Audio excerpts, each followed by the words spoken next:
Out at the Marina Equestrian Center.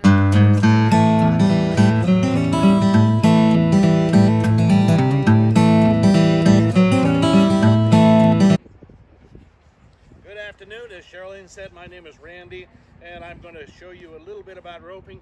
This is actually going to be video one of a set of two. I'm going to show you today how we rope on the ground, which is a lot simpler than roping from horseback. So we will cover the rest of that in video number two. So to start off, the first thing that you want to do before you start trying to throw a loop is to get your rope straightened out. So the way to do that is grab the end of the rope and then just give the rope a good pitch. Throw it all the way out, and then we're going to coil it back up. There's two ways to coil it up. Both ways involve a twist of the wrist. So you can do it overhand like this. Give it a twist and bring it back to a coil and continue onward. And the other way to do it is the underhand style. Most cowboys do it this way, where they will come out and twist it this way. And I can't do that, I do it overhand. So we're going to bring it back to our left hand so that all the coils are straight. And by the way, notice I said left hand. For all you lefties out there, when you're roping, you have to rope right-handed. There are lots of reasons for it. I'm not going to go into them all now. You'll have to trust me. If you're left-handed, learn to rope with your right hand. Otherwise, you'll never be able to do it from a horse. So this is a standard cowboy rope. It's about 30 feet long. They're generally either made from nylon or polypropylene. This one happens to be made from nylon. As you can see from the end, if you count them, you'll see that there are 4 strands to it. Most of these ropes will be either 3 or 4 strands. At your level of roping and at mine, it really doesn't matter. This one happens to be 4 strand. Most pros recommend that you start off with a rope that's about 3/8 inch in diameter, and a 3-strand nylon rope will get you where you want to go. So the first thing that we're going to do, the most important thing, is to build a loop. So this part of the rope is called the loop. It's the part that goes over the cow's neck. The other parts that are important to you are this little tiny loop at the end, which is called the hondo. And this can either be made of the rope itself or plastic or steel. Mine happens to be made of the rope itself, and it has what's called a burner, which is a piece of rawhide that is sewn to the inside of the little loop. The next important part is called the tip of the rope. And that is when you have a loop, the part that is opposite the hondo, which is the part of the rope that moves first in a circle, is called the tip. And the reason that's important is you need to be able to point the tip where you want it to go. For example, you see that my target is much lower than the circle that I'm going to make as I swing the rope.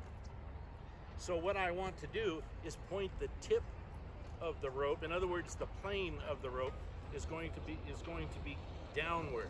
If I were throwing at a target that was much taller, then my tip would be moving on a much flatter plane. So to build a loop, the first thing I want to explain to everybody is most people start off with a loop that's much too small. It needs to be bigger. The way that I like to do it is just hold the rope like so between thumb and forefinger, flip it over backwards. You'll catch it with your thumb, and then just slide the hondo up, and you'll notice now you have a much bigger loop. So it's generally recommended that your loop size will extend from the ground to your armpit or to your shoulder, either one. The piece that comes out of the Honda is called the spoke. It's very important that you have a spoke of sufficient length. Many people try to grasp the rope at the Honda and spin it and throw it. It doesn't work. So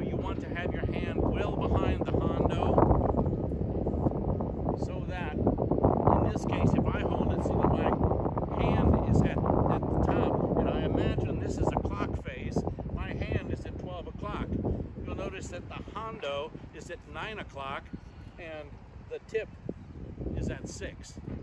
And this is a good setup to start with. As you progress, you will modify it a little bit one way or the other, make your loop a little bigger, a little smaller, but for when starting out and actually afterwards, it's important to throw the same loop every time. So that's how you can adjust and get your throw the same every time. Consistency is what you're looking for.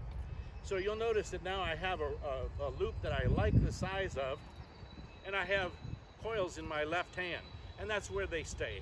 Your coils will stay in your left hand. In my case, I can count them. I have 3 coils, so every time I make a loop, I want to hold it up. Notice that my hand's at 12 o'clock, the hondo's at 9, the tip is at 6, and I have 3 coils. If I do that, then I know that I'm throwing the same loop every time. So the next part to actually get started is move your arm backwards. You want to use the full extension of your arm. You'll see a lot of people who will do it just with a wrist. It's not nearly as effective. You want to use your whole arm. That's how you develop speed on the loop. So you'll start with your arm to the rear and you'll cock your wrist back so that you open the loop. And then you'll bring it forward and close your wrist. And you'll notice as the loop comes in front of me, it's like a window. There's a window. I can actually see the camera through the loop. And that's what we're looking for. So we use a full arm motion, and we're going to twist our wrist, and then we're going to aim for the target and release it. It's also important to notice that you do not have to spin the rope around and around and around a dozen times or more before you release it. All you want to do is ensure that your rope is opening, and you can do it with 1 or 2, or a lot of people just use 3 spins before they release. It's a good idea to use the same number of spins every time if you can. We're looking for consistency in everything that we do. So let's go ahead and throw one and see how it works out. So I built a loop. I've got it just where I wanted. My coils are straight. I've got 3 coils in my left hand. I bring my arm back, open my wrist, and I will start 1, 2, 3, and release. And you'll notice that we have a catch.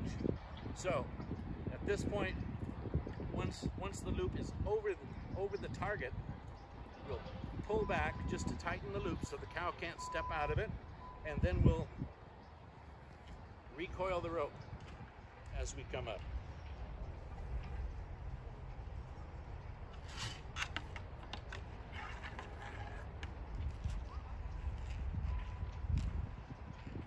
And we're back to where we started. All right, so one more time. We're going to build the loop just with a backward flick of the wrist. Make sure that it's the right length, about shoulder to ground for me, and then make sure that we have sufficient spoke so that when I hold it up, once again, my hand's at 12, the hondo is at 9, and the tip of the rope is at 6. So now we're ready to throw. I see that my coils are in the left hand.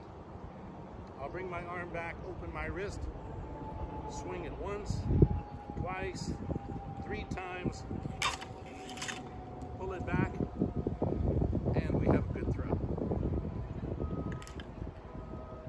So that's all there is to it. I'm kidding. It's not as easy as it looks. But anyway, those are the basics. If you keep those things in mind, you should turn into a competent roper in very little time. All right. Well, thank you very much, and we'll see you next time on horseback.